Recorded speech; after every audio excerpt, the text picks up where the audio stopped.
kitu ambacho kinasaidia sana hapa kudumu kwa muda mrefu, isipate kutu au lisipinde wala kutoboka, ni misumari iliyokuwa ni original, mizuri na imara, na inapatikana Bati Bora kanda ya Ziwa. Sasa misumari original inakuwa na ncha kali sana, lakini pia inakuwa na thread ambazo zinasaidia kushikilia bati vizuri, na hivyo fundi anapokuwa anagongelea msumari huu katika bati hakutakuwa na uwezekano wa tundu la ziada wala kubakiza nafasi yoyote ambapo maji yatapita na hatimaye kuleta kutu. Misumari hii original inakuwa na kifuniko kikubwa sana, kwa hiyo hakuna nafasi yoyote itakayobakia itakapokuwa imegongelewa, lakini kikubwa zaidi inakuja na rangi tofauti tofauti. Kwa hiyo ina maana ukija Bati Bora kanda ya Ziwa utapata misumari ya rangi ya sawa na bati ambayo umeichagua, na hivyo itaimarisha na kuendelea kuboresha muonekano mzuri wa rangi ya bati ambayo wewe umeichagua kutoka hapa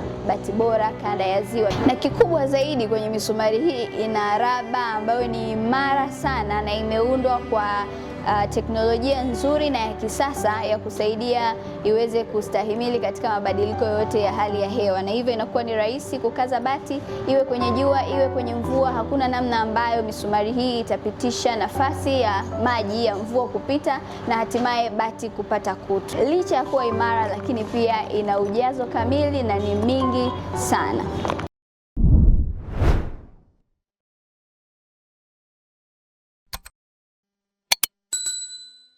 Bati Bora kanda ya Ziwa 2026, thamani kwanza, bei baadaye.